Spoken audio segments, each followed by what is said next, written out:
ललिता विशाखा आदि इन सब ने एक योजना बनाई। बोले आज एक काम करेंगे। बोले क्या? किशोरी जी जितनी सुंदर है ना, उतनी ही सुंदर सारी सखियां हैं। वो तो श्रृंगार किशोरी जी का विशेष होता है, इसलिए पता चलता है कि ये ललिता जी, ये विशाखा जी, ये ऐसे सब। अगर एक सा पोशाक और एक सी श्रृंगार सब धारण कर लें तो कोई पहचान नहीं पाएगा कि इनमें किशोरी जी कौन है। तो आज ललिता विशाखा ने एक लीला करी। एक सी पोशाक, एक से कुंडल, एक सी नथबेसर, एक से गले के हार, एक से सिर को टीका, बाजूबंद, पाम के नूपुर जो भी होते हैं, एक जैसा श्रृंगार। किशोरी जी बोली आज कहां कौतुक करो। बोले आप तो चुप रहो बिल्कुल। आज एक जैसा श्रृंगार होगा, एक जैसी माला, एक जैसे कुंडल, एक जैसे काजल, एक जैसी लालिमा, एक जैसो सब कछु। और आज श्याम सुंदर कुंज में आएंगे तब हम उनसे पूछेंगे बताओ हम में से राधा रानी कौन है। किशोरी अरे ऐसे मत करो, बेचारे बड़े भोले हैं, एक से सब देखेंगे पहचान नहीं पाएंगे, और नहीं पहचान पाएंगे तो मुंह को कष्ट होएगा। तो सखियां बोली आप भी जानती तो होगी वो पहचान नहीं पाएंगे। नहीं नहीं, अब वो तो मुझे पता है कि वो पहचान तो जाएंगे, लेकिन कहीं तुम सबरी बड़ी उद्यमी हो, कहीं ऐसा श्रृंगार कर लियो, कहीं कोई और पे दृष्टि चली गई और फिर मुझे बड़ो श्रम है जाएगा। ललिता विशाखा बोली श्रम ना होगा, बल्कि स्पष्ट है जाएगी बात। ये जो आपके मन में इतना भ्रम है ना कि श्याम सुंदर बहुत प्रेम करें, अरे भाई प्रेम करें तो पहचान जाएंगे। किशोरी जी बोले अब तुम्हारी जैसी राजी हो तुम करो। सब ने एक जैसा श्रृंगार किया। महाराज श्याम सुंदर की तो कहा चले, ललिता विशाखा नहीं पहचान पा रही है कि सबन में राधा रानी कौन सी है। इंदु लेखा के पास गई और जाके बोली हे श्यामाजू। अरे मैं श्यामाजू नहीं, मैं इंदु हूँ। वो श्यामा जी कौन से, पर वो हाथ खड़ो कर रही को मैं हूं यहाँ पे, यहाँ ऐसी सबरी एक सी बन गई कि आपस में नहीं पहचान पा रही है किशोरी जी कौन सी है। आज सबरी सखी बड़ी प्रसन्न, बोले आज श्याम सुंदर को पता चलेगी ये बहुत अपनो प्रेम प्रेम बता में। किशोरी जी के पास जाकर के सब सखी बोले तुम्हारे हाथ जोड़ें, तुम्हारे पाम पूजें और तुम्हें हम सबकी सौगंध है। बोले कहा आप कुछ ना कुछ ऐसा करोगी कि उनको पता चल जाएगा कि आप किशोरी जी हो, इसलिए आपसे हमारी प्रार्थना है आप अपने मन से कुछ भी नहीं करोगी। और सबसे आगे विशाखा जी खड़ी हो गई, मैं जैसे करूंगी मुंह देखती नहीं हूं, मैं जहां देखूं वहीं देखना है, मैं जैसे बोलूं वैसे बोलना है, मैं जब बैठूं वैसे बैठना है, मैं जब चलूं तब चलना है, मैं जो करूं वही करना है आपको। इतनी भोली हैं श्री जी, इतनी सीधी हैं, ठीक है कर लूंगी। प्रसन्न भी हैं सारी गोपियां, लेकिन चिंता भी हो रही है मन में कि कहीं श्याम सुंदर पहचान नहीं जाए कि कौन सी है किशोरी जी। आहा शाम की बेला हुई, ठाकुर जी बढ़िया सुंदर कटकाचनी पहन करके, मुकुट धारण करके, सुंदर श्रृंगार गलमाला पहन करके और कानन में बढ़िया मकराकृत कुंडल धारण करके वंशी बजाते भय निकुंज में जैसे ही आए। निकुंज में प्रवेश करके जैसे नेत्र खोल करके देखे, आज तो भैया 9 राधा रानी खड़ी हैं सामने, अष्ट सखी और किशोरी जी। ठाकुर जी बोले जे का भैया ये सबरी किशोरी जी कैसे बन गई। अब सामने 9 की 9 एक साथ बोल रही हैं, आओ श्याम सुंदर स्वागत है। अब 9 को एक ही स्वर निकलो, भैया जिकाएगो ये इतने सारे कैसे है गए। अब एक कोई बोल जाएगा और बाकी शांत रहे तो ठाकुर जी को पता चल जाएगी ज्यादा चपड़ चपड़ बोल रही है जो विशाखा है, तो इसलिए सब एक साथ बोल रही हैं, हे श्याम सुंदर। आप कहते हैं कि आपका और किशोरी जी का बालपन का संबंध है, आप बचपन से ही एक साथ हो। ठाकुर जी बचपन ते नहीं जन्मन ते संग हैं, हमेशा ते संग है। तो बोलो ठीक है, अपने आप उंगली रख करके बताओ हम में से किशोरी कौन सी है, हम में से राधा रानी कौन सी है।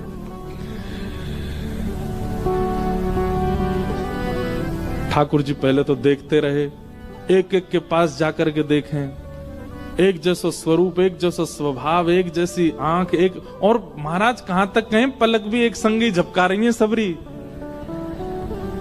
ठाकुर जी को आज नानी याद आ गई अपने, बोले कि भैया कौन सी किशोरी थी। वास्तविक में ठाकुर जी को सब पता है, लेकिन अब लीला किशोर सखियां कर रही हैं, यही तो लीला है, यही तो निकुंज का आनंद है। तो ठाकुर जी भी उसमें ईश्वरत्व प्रकट नहीं होने देते। लीला है तो लीला ही चलने देंगे। वहां ठाकुर जी सहज ही ऐसे हो जाते हैं, ठीक है नहीं पता मुझे। एक एक के पास जाकर श्यामाजू, मैं आपको सौगंध खा के कह रहा हूं, आप जो कहोगे सो करूंगा।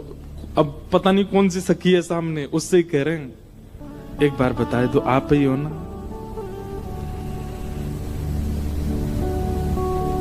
सबके आगे जाके मनोहार करें, लेकिन ठाकुर जी नहीं पहचान पाए। ठाकुर जी बोले अब कहा करूं मैं, कैसे पहचानूं, कैसे ढूंढूं कौन सी है इनमें तो किशोरी जी। तभी ठाकुर जी बोले भैया सब सखीन के रूप एक से है सकें, आंख एक सी है सके, श्रृंगार एक सौ है सके, वस्त्र एक सौ है सके, पर स्वभाव किशोरी जी जैसा कोई को ना है सके। और बोले स्वभाव के लिए तो फिर मोकू कछुने चतुर काम करना पड़ेगा। ठाकुर जी बोले मैंने पहचान नहीं। सब सखी बोली कौन सी है? बोले रुक जाओ सिंहासन पर बैठ के बताऊंगा। दूर जाके बैठ गए और सिंहासन पर बैठ के कहा कह रहे हैं, वो खड़ी। सब सखी के कौन सी? सब पे उंगली कर रहे हैं, वो खड़ी, वो खड़ी, दो वो खड़ी, वो खड़ी। जाको तन गोरो। सब सखी बोली हम सबन के बस तन गोरे हैं। नहीं नहीं नहीं नहीं, उनको रूप रंग कहा बता रहे है? बोले ये वही हैं। बोले कौन सी? अरे वही जो तुम सबन के बीच में खड़ी हैं। बोले कौन सी? बोले जाने। कहा मैं जब छोटो हतो तब इनने ही मोकू सिखायो। बोले कहा सिखायो? बोले अरे बालपन में इनने ही मोकू छल करनो, इनने ही मोकू हट करनो, और कहा बताऊं अलग अलग प्रकार की चोरी करनो मोकू इनने ही सिखायो। जैसे ही कही ठाकुर जी ने बालापन में इन्हें ही सिखायो छलबल बहुविधि चोरी। इतने में ही किशोरी जी सामने आके, मैंने कब सिखायो तुमको? ठाकुर जी बोले ये रही हमारी श्यामाजू। ललता विशाखा सब सिर पकड़ के बैठ गई। बोले हे किशोरी जी कहा कियो? किशोरी जी घबरा गई। अरे अरे मुझे गलती है गई। बोले गलती का है गई? आपने तो 2 मिनट में आके कह दी कि मैं हूं किशोरी। हाँ, ठाकुर जी दौड़ करके गए, किशोरी जी को अंक में भर लियो। सब सकीन के कैसी भोली हमारी किशोरी जी, कैसी सीधी हमारी श्री लाडली जी। श्री जगन्नाथ महाप्रभु के भक्त श्री सदन कसाई, सदन कसाई जो थे वो मांस बेचते थे, यही उनका काम था। एक बार ऐसे तराजू में तोलते थे मांस को, तो जब मांस का विक्रय कर रहे थे तो उनको पता नहीं चला, वो भार की जगह शालिग्राम जी को रखते थे। लेकिन कीर्तन उनको बड़ा प्रिय था, कीर्तन करते हुए मांस बेचते थे। बताओ, ऐसा उनका स्वरूप। एक बार एक महात्मा वहां से निकल रहे थे, तो महात्मा ने जैसे ही देखा, वो तो देखते ही पहचान गए। मुंह पे कपड़ा रख करके जा रहे थे, तो देखा कि ये तो शालिग्राम जी हैं। तुरंत अरे तुम क्या कर रहे हो, बहुत बड़ा पाप है, ये तो साक्षात शालिग्राम जी हैं। उसने कहा महाराज मुझसे गलती होगी, मुझे तो पहचान है नहीं। बोले लाओ इनको मुझको दो। शालिग्राम जी ले लिए महाराज, जाकर के शुद्ध नदियों के जल से स्नान कराया, पंचामृत स्नान कराया, इत्र लगाया, चंदन लगा करके चांदी के सिंहासन पर बैठा के माला पधरा दी। ठाकुर जी का कीर्तन, बढ़िया खीर बना के भोग लगाई और खूब रोए महात्मा। बोले कि नाथ आप भी कहां के कसाई के यहां बैठे थे, अब आप विराजो, प्रेम से रतन सिंहासन पर विराजो। ठाकुर जी विराज गए। रात्रि को महात्मा के स्वप्न में आए और स्वप्न में आकर के बोले सुनो, सुबह होते ही हमको ले जाओ और हमको वो सदन कसाई के पास छोड़ के आओ। महात्मा बोले वहां प्रभु मांस बेचता है, वो आपको तोलता है, तोलने के लिए भार बना करके रखता है, आप उसके यहां क्या करेंगे? ठाकुर जी कह रहे हम जितना कह रहे हैं उतना करो बस। बोले नाथ ये तो वेद विरुद्ध हो जाएगा, ये तो शास्त्र विरुद्ध हो जाएगा। मैं आपको कैसे वहां छोड़ के आ सकता हूं? आपको वहां क्या सुख मिल रहा है? वो शुद्ध नहीं, पवित्र नहीं, उसका स्थान अच्छा नहीं, मांस विक्रय करने वाला व्यक्ति, महापापी व्यक्ति, वहां क्यों जाना है आपको? ठाकुर जी बोले कहीं पर हमको स्नान करने में सुख मिलता है, कहीं हमको सिंहासन पर बैठने में सुख मिलता है, कहीं भोजन करने में सुख मिलता है, कहीं माला पहनने में सुख मिलता है। सदन कसाई के हमको लुढ़कने में सुख मिलता है। उसके तराजू में जब वो तराजू से तोलता है तो हम इधर उधर लोटपोट होते हैं, हमको उसमें बहुत आनंद आता है। हमको छोड़ के आओ उसके पास ही। और वो मांस विक्रय करता है, चलो जो भी है, लेकिन जब उसके यहाँ तोला जाता है और वो तोलते समय हम लुढ़कते हैं तो वो कीर्तन गाता है, वो मुझे बहुत अच्छा लगता है। मुझे उसके पास छोड़ के आओ। न जाने कौन से गुण पर दयानिधि रीझ जाते। सदन कसाई के पास महात्मा वापस आ गए और आकर के शालिग्राम जी देने। सदन कसाई बोलो, नाथ यहाँ क्यों ले आए इनको दोबारा? यहाँ तो मांस बिकता हूं मैं, बहुत गंदा स्थान है ये। बोले धरो इनको अपने पास ही। ठाकुर जी रात में स्वप्न में आकर के कह के गए कि उनको तुम्हारे संग ही रहना है। हाथ पांव कांपने लगे, नेत्रों से अश्रुधार गिरने लगे सदन कसाई के। मन में विचार करते हुए कहता है कि मैं इतना पापी, इतना गंदा इंसान, और ये ठाकुर जी मुझसे मिलने के लिए मेरे पास चले आए। मैं इनके लिए इतना भी नहीं कर सकता कि ये दूषित काम ना करूं। ज्यादा से ज्यादा क्या होगा? भोजन ही तो नहीं मिलेगा मुझे, धन ही तो नहीं कमाऊंगा, लेकिन इससे बड़ा और धन क्या चाहिए कि ठाकुर जी मेरे से मिलने के लिए व्याकुल हो रहे हैं। उसी समय सदन कसाई ने अपनी दुकान बेच दी, सब काम बंद कर दिए और बस अपने ठाकुर जी के लिए जीवन जीने लगा। आप मुझसे मिलने के लिए तड़प रहे थे नाथ, अब मैं तड़पूंगा आपसे मिलने के लिए, मैं आऊंगा आपसे मिलने के लिए। और निकल पड़े सदन कसाई जगन्नाथपुरी की ओर। पूछा लोगों से, कहां है पुरी? लोगों ने दिशा बता दी। बोले वहीं विराज रहे हैं जगत के नाथ, वहीं विराज रहे हैं साक्षात नंदन नंदन। एक सदन कसाई निकल पड़ा जगन्नाथपुरी की यात्रा पर। और बस बार बार उसके मन में एक ही भावना आती है, आप मेरे से मिलने के लिए तड़पे थे, आप मेरे पास रहने के लिए तड़पे थे, मैं आऊंगा आपसे मिलने के लिए। और निकल पड़ा। कीर्तन की टोलियां जा रही हैं, वैष्णव जन नाचते गाते हुए जा रहे हैं। जैसे जैसे वैष्णवों की टोलियां और कीर्तन की टोलियां निकलती हुई देखे सदन कसाई, उसका मन हो कि मैं भी चला जाऊं। तो जो लोग पहचानते थे वो लोग कह देते थे, अरे कसाई है ये।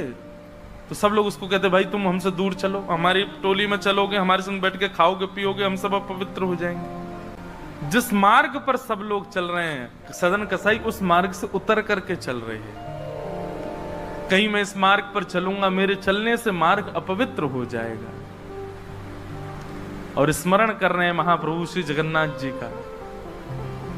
सदन कसाई चलते जा रहे हैं, एक मार्ग से उतर करके चल रहे हैं, निष्ठुर मार्ग पर चल रहे हैं और बस स्मरण कर रहे हैं श्री जगन्नाथ महाप्रभु का। चलते चलते चलते एक नगर में पहुंचे। रात्रि का समय हो गया, शाम का समय हो गया। तो एक भवन बना था, घर बना था, उसी के बाहर ही सदन कसाई बैठ गए। सदन कसाई का रूप बहुत सुंदर था। नेत्र, उनके केश, उनके मुख की आकृति, उनकी भुजाएं बहुत सुंदर थे। भले ही कसाई थे पर सुंदर थे। तो जिस भवन के बाहर बैठे वहां भवन की अंदर एक गृहिणी वो निकल करके बाहर आई और उसने जैसे ही सदन कसाई को देखा उसका मन आ गया उन्हीं के ऊपर।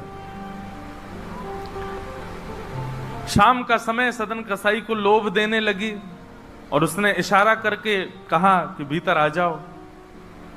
तो सदन कसाई ने उसकी ओर देखा और उनके मन में तो बस जगन्नाथ जी बैठे हैं, कोई ऐसा भाव तो दूषित था नहीं। उन्होंने इशारा कर दिया, कुछ इशारा किया और उस इशारे को उस कन्या ने, उस महिला ने ऐसा समझा कि मानो ये कहना चाह रहे हैं कि तुम भीतर जाके पहले अपने पति का वध करो, तब मैं रहूंगा तुम्हारे साथ। विषय हावी हो गया उस माता के। भीतर जाके उसने अपने पति का वध कर दिया, मार दिया। और बाहर आकर के सदन कसाई से कहा, अब तो चलो, मैंने अपने पति को मार दिया, चलो मैं और तुम ब्याह कर लेते हैं। सदन कसाई बोला, देवी ये तेने कहा किया, मैंने तो नहीं कहा था कि तुम मारो। बोले, हो तुम झूठ बोलते हो, तुम नहीं तो कहा था कि उसका वध कर दो तब रहूंगा। अब तुम्हारे पास एक ही रास्ता, या तो मेरे साथ रहो, नहीं तो मैं सबको बता दूंगी कि तुमने मेरे पति को मरवाया है। पर जिनके हृदय में श्री, अब तुम्हारे पास एक ही रास्ता, या तो मेरे साथ रहो, नहीं तो मैं सबको बता दूंगी कि तुमने मेरे पति को मरवाया है। पर जिनके हृदय में श्री ठाकुर जी विराजमान है, उनको अन्य किसी के लोभ की इच्छा नहीं होती। उन्होंने कहा, ज्यादा से ज्यादा मार दोगी मुझको और क्या बदनामी होगी, सब होगा, लेकिन मैं अपनी स्थिति से नहीं हट सकता। और उन्होंने अस्वीकार किया। हुआ वही, उसने हल्ला मचा करके सबको इकट्ठा कर दिया, मेरे पति को इसने मरवा दिया और ये आदि आदि सब कर दिया। सदन कसाई को बंदी बना करके राजा के सामने प्रकट कर दिया। राजा के यहां उसको प्रस्तुत कर दिया, बंदी बना दिया। और बंदी बना करके कहा कि आप स्वीकार करते हैं कि आपने ये अपराध किया है इनके पति को मारने का? सदन कसाई कुछ नहीं बोला। बोले, क्योंकि पक्ष तो पूरा उन्हीं की तरफ जाने वाला, मैं कितना भी मना करूं, मैं सफाई क्या दूंगा, मैं कैसे प्रस्तुत करूंगा, मैं विवाद कैसे करूंगा? वैष्णव का स्वरूप होता विवाद में नहीं पड़ता।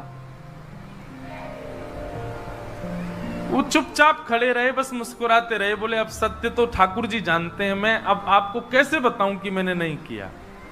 मैं कहूं कि मैंने नहीं किया तो मेरे पास कोई प्रमाण नहीं है ना देने का कि मैंने नहीं किया। और प्रमाण देने के लिए, इकट्ठा करने के लिए, इतने प्रपंच में पढ़ने के लिए मैं नहीं निकला हूं। मैं तो जगन्नाथ जी से मिलने के लिए, आपको जो दंड देना है बस मृत्यु दंड मत देना, बाकी जो दंड देना है दे दो, मुझे जगन्नाथ जी का दर्शन करना है। राजा ने सदन कसाई की बात तो मानी कि मृत्यु दंड तो नहीं दिया, पर कहा कि जिन हाथों से तुमने उस व्यक्ति का वध किया उन हाथों को हम काट देंगे। सदन कसाई बोले, मैंने एक बार एक कथा में सुना है कि श्री जगन्नाथ जी की भी भुजा नहीं है, लो काट दो।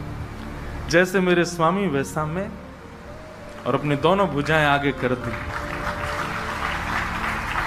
मेरे स्वामी भी तो ऐसे ही रहते हैं। सदन कसाई ने अपने दोनों हाथ आगे किए और राजा के दूतों ने उनके हाथ काट दिए।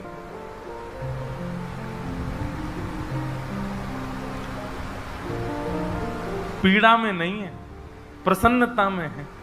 आंसू तो निकल रहे हैं नेत्रों से, पर प्रसन्नता के आंसू हैं कि नाथ आपने किसी रूप में तो मुझे स्वीकार किया। चलते जा रहे हैं, रक्त बह रहा है दोनों तरफ से। बस रास्ते में एक ही प्रार्थना कर रहे हैं, नाथ है तो ये शरीर ही, और यही माध्यम है मुझे आपके दर्शन का। इसमें जो ये पीड़ा हुई है, जो रक्त संचार हो रहा, रक्त जो निकल रहा है, बस इससे केवल ठाकुर जी इतना रक्त बचने देना भीतर कि मैं जगन्नाथपुरी पहुंच जाऊं, आपका दर्शन कर लूं, उससे पहले मेरे प्राण ना निकल जाएं।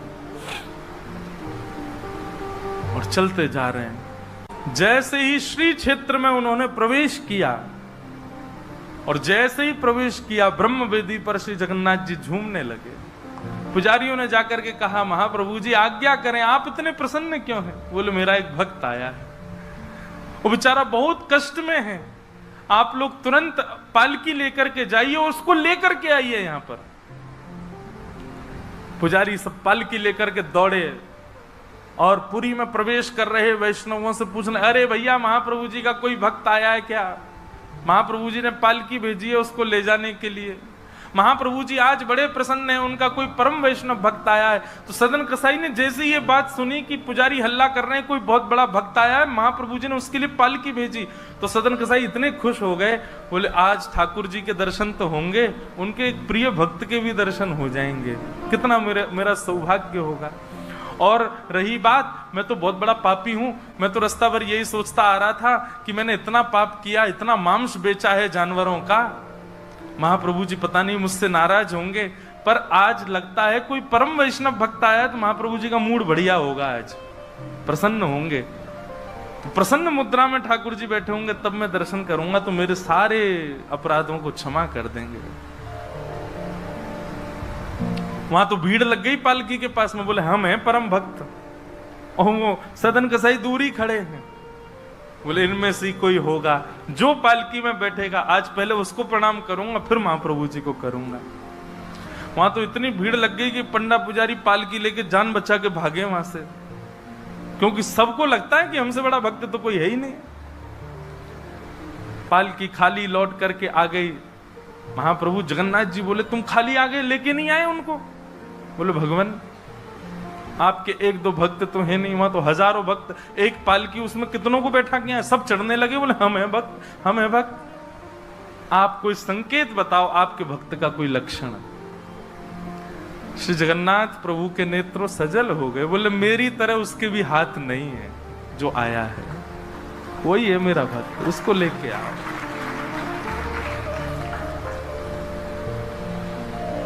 पुजारी पालकी लेकर के दोबारा गए।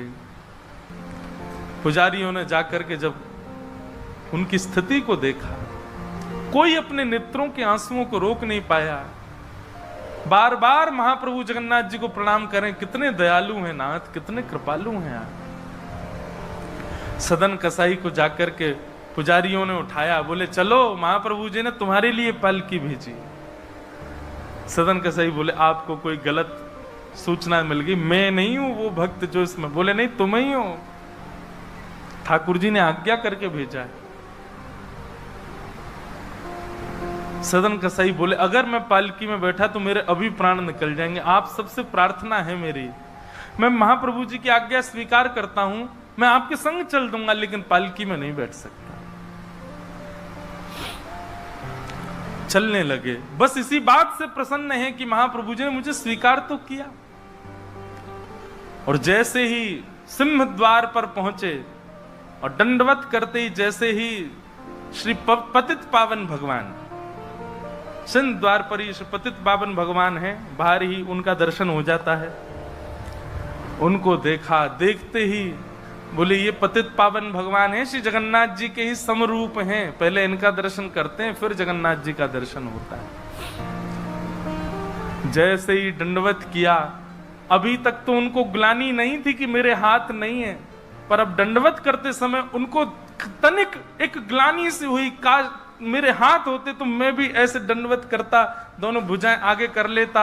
और इस भाव से जैसे जो शेष भुजा थे थोड़े से उनको आगे करके रुदन करने लगे सदन कसाई, इतने में ही उनके भुजा निकल करके आ गई और ठाकुर जी ने भुजा प्रदान करके उनके दंडवत को स्वीकार किया।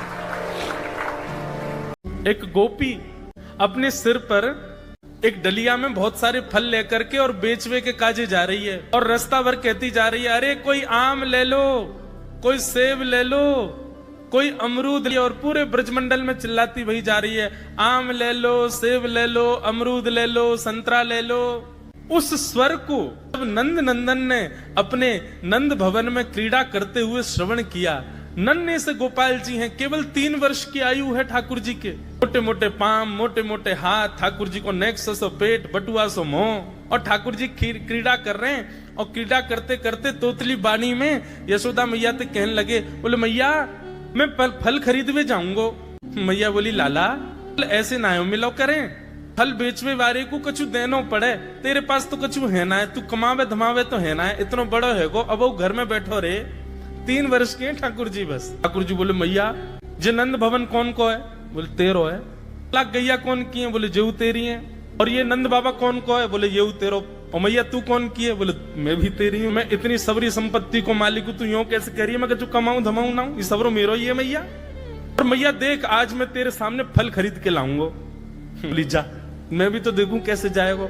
सो ठाकुर जी फल खरीदने के लिए जा रहे हैं नन्हे से ठाकुर जी। और कहाँ लेके जा रहे हैं?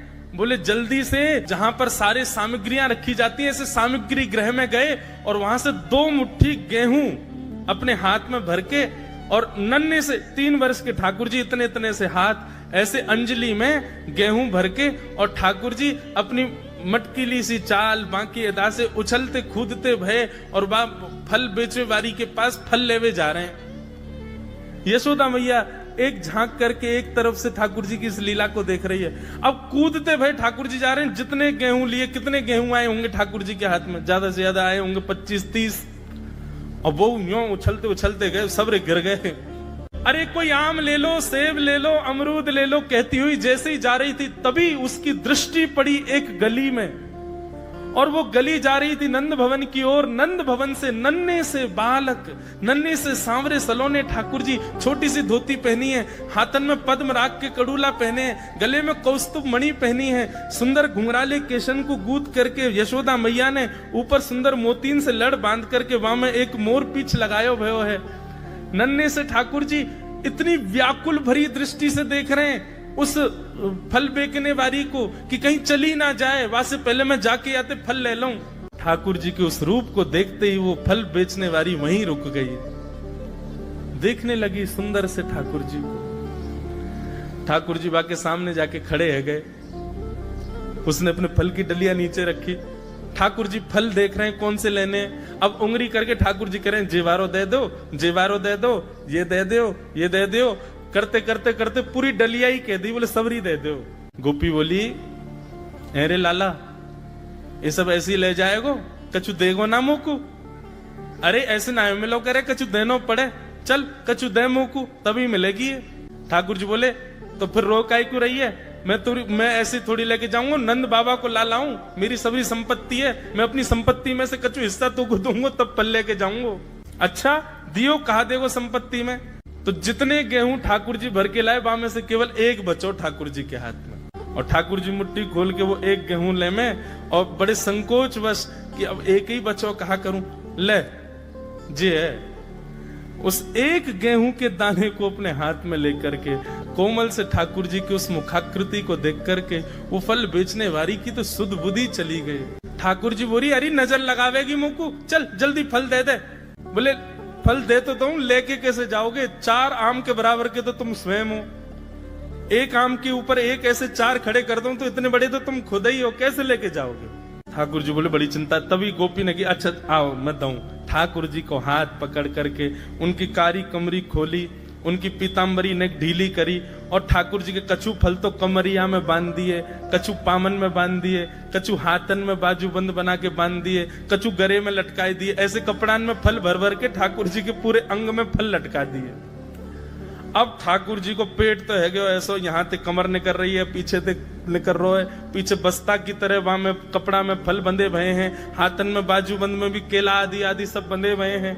और ऐसे ठाकुर जी मटकते भये, उछलते भये, और बड़ो श्रम है रोए, उठा नहीं पा रहे पाम को, इतना भारी है गयो पाम, और जैसे तैसे खिसक खिसक करके नंद भवन की ओर जा रहे हैं। इस रूप को जब उस फल बेचने वाली ने देखा, उसने अपनी फल की डलिया उठाई, और फल की डलिया उठा करके जब सिर पर रखी तो आगे चलते हुए नेत्र बंद हो गए।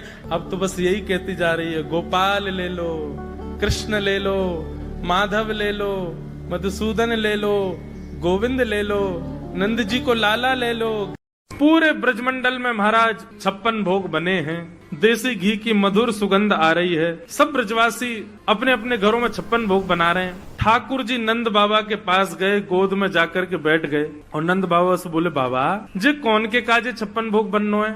नंद बाबा बोले लाला हम सब किसान हैं, हमारे इष्ट इंद्रदेव हैं, तो इंद्रदेव को प्रसन्न करने के लिए हम लोग 56 भोग बना रहे हैं। साल में एक बार हम इंद्र की पूजा करें तो हमारी पूजा से प्रसन्न है करके इंद्र ओलावृष्टि, अतिवृष्टि, अनावृष्टि इन सबन से हमारे खेतन की रक्षा करे, या हमारे हम इंद्र की पूजा कर रहे हैं। ठाकुर जी बोले अच्छा बाबा एक बात बताओ, आपने इंद्र को प्रसन्न कर लियो और कहीं वायु देवता नाराज है गए तो? इंद्र तो प्रसन्न हो गए लेकिन वायु ही खत्म है गए, तो आपकी फसल बच जाएगी? बोले नहीं। तो फिर वायु देवता की भी पूजा करो। तो इंद्र देवता की भी, वायु देवता की भी। और बाबा एक बात और सुनो, कहीं इंद्र देवता प्रसन्न है गए, वायु देवता प्रसन्न है गए और सूर्य देवता नाराज है गए, और वो सोचे कि मैं तो प्रकट ही नहीं हूँ, तो आपकी फसल है जाएगी, आपकी खेती बाड़ी है जाएगी? बोले नहीं, सूर्य का प्रकाश तो चाहिए। तो फिर तीसरे सूर्य देवता की भी पूजा करो। और सब प्रसन्न है गए, वरुण देवता नाराज हो गए तो जल ही नहीं डालोगे तो बीज उत्पन्न कैसे होगा? पिताजी यदि आप ऐसे एक एक देवता को प्रसन्न करोगे तो 33 करोड़ देवता हैं, सबके चाहवे से ही हमारी खेती बाड़ी चल रही है। एक देवता भी नाराज हो जाए तो हम कुछ नहीं कर सकते, लेकिन 33 करोड़ देवताओं को पूजने का विधान नहीं है। पत्तों में जल नहीं डाला जाता है, वृक्ष की जड़ में जल डाला जाता है, पत्ते अपने आप पुष्पित और पल्लवित हो जाते हैं। ये 33 कोटि देवताओं की जड़ के रूप में, मूल के आधार के रूप में नारायण हैं। यदि आप उनको निवेदित करोगे तो सब देवता प्रसन्न हो जाते हैं, और वही नारायण हमारे ब्रजमंडल में गोवर्धन रूप में विराजमान। चलो सब गोवर्धन की पूजा करेंगे। ब्रजवासी बोले, या नेक्स्ट से लाला की बात मान करके हम वर्षन से चली आ रही इंद्र की पूजा बंद नहीं करेंगे। अरे लाला, कौन सा देवता गोवर्धन नाथ? बोले साक्षात नारायण ही हमारे ब्रजमंडल में गोवर्धन रूप में विराज रहे हैं। लाला, कहीं इंद्र नाराज है गयो तो? इंद्र नाराज है गयो तो? ठाकुर जी बोले, जिनकी शरण में जा रहे हो वे तुम्हारी रक्षा करेंगे। इंद्र उनते बड़ो ना है, ये इंद्र आदि तो सब देवता हैं, पर ये तो साक्षात भगवान, चलो उनकी शरण में। अब भी ब्रजवासी राजी नहीं थे। ठाकुर जी ने सबसे कही, बोले आपने इंद्र को कभी देखा है? सब बोले नहीं। बोले लेकिन हम वचन देते हैं कि हमारे गोवर्धन नाथ प्रकट होकर दर्शन देंगे। अब चलो। तो दर्शन के प्रलोभन में सब गोवर्धन नाथ के दर्शन होंगे। देवता दिखेगो, देवता हमको आज दिखेगो, कैसे होवे देवता। इस भाव से सब ब्रजवासी 56 भोग ले करके गोवर्धन जा रहे हैं। सब ब्रजवासी 56 भोग लेकर के पहुंच गए गोवर्धन पहुंच करके सबन ने 56 भोग सजाए, गिरिराज जी की परिक्रमा लगाई, मानसी गंगा से श्री गोवर्धन नाथ जी को अभिषेक किया। अब सब लोगों ने 56 भोग सजाए, सब लोग गिरिराज जी से प्रार्थना करने लगे, स्तुति गाने लगे। इतने में ही 4 भुजा वाले श्री गोवर्धन नाथ गिरिराज पर्वत के ऊपर प्रकट है गए, और चारों भुजाएं खाली हैं। शंख चक्र गदा पद्म नहीं है ठाकुर जी के हाथ में। चारों भुजाओं से ब्रजवासियों को बुला रहे हैं और कह रहे हैं, लाओ ब्रजवासियों भोग, लाओ ब्रजवासियों भोग। सब ब्रजवासी तो देख करके बोले, अरे लाला देख, तेरो सांचो देवता प्रकट है गयो। अरे भैया, हमने तो जीवन में पहली बार देवता देखो, देखियो कैसो प्रकाश आ रहा है थे। सब ब्रजवासी अपने अपने घर की सामग्री लेकर के जा रहे हैं, अपने हाथ से गिरिराज जी को पवारे। आप ही पूजे आप पुजावे। ठाकुर जी खुद ही पूजा कर रहे हैं, खुद को ही पुजवा रहे हैं। 2 रूप से खड़े हैं, एक रूप से गिरिराज जी पे, एक रूप से नीचे। ब्रजवासी श्रीदामा मधुमंगल लाला के पास गए, बोले लाला तेरा देवता है तो बड़ो सुंदर। ठाकुर जी बोले, देवता है भैया। बोले लाला एक बात बता, जे देवता को चेहरा तोते बहुत मिल रहा है, देखियो बिल्कुल तेरे जैसा लग रहा है। अगर तेरे 2 हाथ लगा दिए जाए तो ऐसा लगेगा तू ही देवता बन के खड़ो है का। ठाकुर जी बोले, ना ऐसी बात ना है, देवता तो गोरो है ना, मैंने कारो सो। बोले नहीं ना, देवता तेरे जैसो कारो ही है। लाला सही बता, जाते तेरा चेहरा कैसे मिल रहा है? तुम दोनों एक जैसे काई को लग रहे हो? ठाकुर जी बड़ा सहज उत्तर देते हैं। ठाकुर जी बोले, भैया मैं अपनी गैया चरावे गोवर्धन पर्वत पे आऊं, सो जा गैया को दूध मैं पीऊं। जब गैया चरावे गोवर्धन पर्वत पे आऊं तो वही गैया को दूध निकाल के गोवर्धन नाथ पी ले। एक ही गैया को दूध हम दोनों पी में, या हमारो चेहरा मिले। श्रीदामा बोलो, लाला जे कोई बात तो है ना, एक गैया को दूध पीवे तो चेहरा कैसे मिले? बोले जैसे मैया को दूध पीवे थे बहन भैया को चेहरा मिल जाए, वैसे गैया को दूध पीवे थे मेरा और गिरिराज जी को चेहरा मिले। मधुमंगल श्रीधाम बोले, लाला तो फिर बछड़ान को चेहरा क्यों ना मिल लो हम थे? ये बछड़ा बछिया अब ऐसे मोह नम्बो करके क्यों चले, जो तो गैया को दूध पी में। लाला सांची बताइए तेरा चेहरा कैसे मिल लो जाते? ठाकुर जी बोले, यही बात है और कोई बात ना है। ठाकुर जी बात वहीं रोक करके कहीं और चले गए। लेकिन ब्रजवासियों का भोलापन देखो, इतने में नारद जी आए और 56 भोग में से कुछ सामग्री लेके इंद्र के पास चले गए। इंद्र से बोले, और इंद्र क्या हालचाल तुम्हारे? इंद्र बोले, बढ़िया। हाथ आगे करो जरा। इंद्र ने हाथ आगे किया, बोले लो मोहन थार खाओ। इंद्र ने मोहन थार खाई, बड़ी बढ़िया। कहाँ से लाए? बोले बढ़िया लग रही है। बोले हाँ। बोले लो पेड़ा खाओ, लो रसगुल्ला खाओ, एक कलाकंद खाओ, रबड़ी खाओ। इंद्र बोलो, महाराज आनंद आ गया, कहाँ से लाए हो इतना स्वादिष्ट? बोले तुमको स्वाद तो पता होगा, थोड़ा स्वाद समझ नहीं आ रहा तुम्हारे? बोले थोड़ा ऐसा लग रहा है, मेरी हर वर्ष ब्रजवासी मेरी पूजा करते हैं ना, तो उनके प्रसाद को स्वाद बिल्कुल ऐसा ही रहे। बोलो वहीं से लाए हैं। आजकल तुम्हारी पूजा बंद हो गई है ना, वहाँ गोवर्धननाथ की पूजा हो रही है। अब तुम्हारी पूजा तो बंद, तुम्हारा पत्ता साफ हो गया मस्त। इंद्र बोला, क्या कह रहे हैं आप? बोले हाँ, वो नन्ना सा बालक कृष्ण है ना, उसने सबको गिरिराज जी की शरण में पहुंचा दिया। इंद्र बोले, इन ब्रजवासियों की इतनी हिम्मत, मेरी पूजा छोड़ दी इन लोगों ने। इस साल भर में एक बार मेरी आराधना करते हैं, बंद कर दी। मेघ मालाओं को आज्ञा कर दिया, जाओ जाकर के पूरे ब्रजमंडल पर बरस जाओ, इतना बरसना कि पूरा ब्रज डूब जाए। यहाँ सब गिरिराज जी को भोग पवा रहे थे, नाच रहे थे, गा रहे थे। इतने में गड़गड़ गड़गड़ करके काले काले बादल आकाश में आ गए, अंधेरा हो गया महाराज, पूरे ब्रजमंडल पर अंधेरा छा गया। सांबर तक ऋतु। इंद्र ने साधारण बादलों को नहीं भेजा, जिन बादलों को प्रलय के समय पर वर्षा करने भेजते हैं उन बादलों को भेजा। सांबर तक मेघ, एक बूंद हाथी के सूंड के समान गिर रही है आकाश, और वो भी मूसलाधार। ब्रजवासी त्राही माम करके दौड़ने लगे। अरे लाला, हम तो पहले ही मना कर रहे, इंद्र की पूजा बंद मत करो, देखो नाराज है गए। ठाकुर जी बोले अविश्वास प्रकट नहीं होना चाहिए, जिनकी शरण में आए हो उनसे प्रार्थना करो।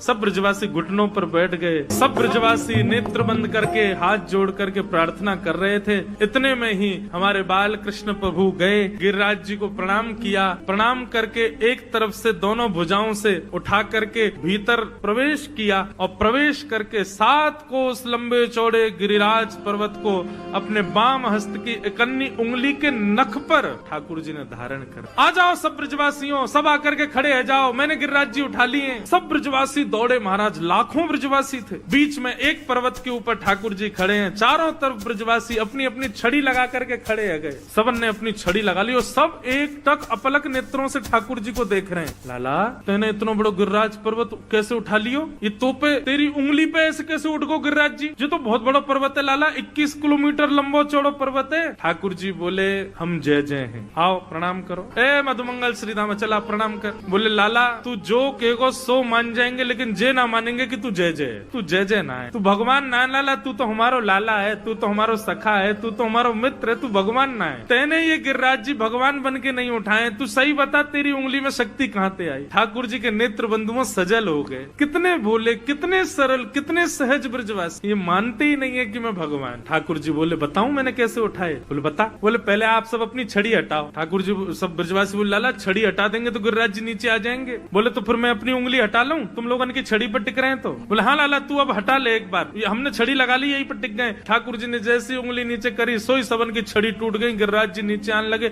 ओ लाला संभाल संभाल। ठाकुर जी ने फिर से उंगली लगाई, अब तो दूर दूर तक कोई सपोर्ट नहीं, अकेले ठाकुर। लाला तू सच में जय जय? हम प्रणाम करो। ब्रजवासी बोले सच बता लाला, आनंद मत ले वे हमते, तू बता दे तू कौन है? तो तू है तो हमारो लाला, जे बता तू बस शक्ति कहाँ ते आई? कछु माखन को बल बढ़ो, और कछु आप गोप ग्वालन ने मेरी सहायता करी। सब गोप ग्वाल बोले लाला, तू माखन तो बहुत खावे, बासे तेरो बल बढ़ो, ये तो समझ में आ गई, पर कछु गोपन करी सहाय, हम ग्वाल बालन ने तेरी कहा सहायता करी लाला? बोले आप सब लोग टकटकी लगा के मुझको देख रहे थे, अपलक नेत्रों से मुझको देख रहे थे, तो आप सबके नेत्रों से आप सबकी शक्ति निकल करके मेरे भीतर आ गई। लाखों ब्रजवासियों मुझको देख रहे हो, सबकी शक्ति मेरे भीतर आ गई, और मैंने अपने इकन्नी उंगली पे गिरिराज जी उठा लिए। वास्तव में ये मेरो बल नहीं है, आप सब ब्रजवासी मुंह को देख रहे हो ना, तो आप सब उनको बली मुंह में आ गए हो। और ब्रजवासी इस बात को मान गए। तभी हम कहें लाला आजकल हम कमजोर कैसे है गए, आजकल घबराहट है जाए हमें बहुत जल्दी, नेक चले सांस फूल जाए। हम कहें भैया इतनी कमजोरी कहाँ से आ गई, अब तो चली शक्ति लाला ने चुरा ली है हमारी। हाँ लाला ये बात सही है, तू जय जय ना है, हमारे बलते तेने गिरिराज जी उठाए। महाराज ब्रजवासी ने घी के पीपा खोल लिए और लगे महाराज लड्डू बनावे, बढ़िया लड्डू बनावे, मोहन थार बनावे।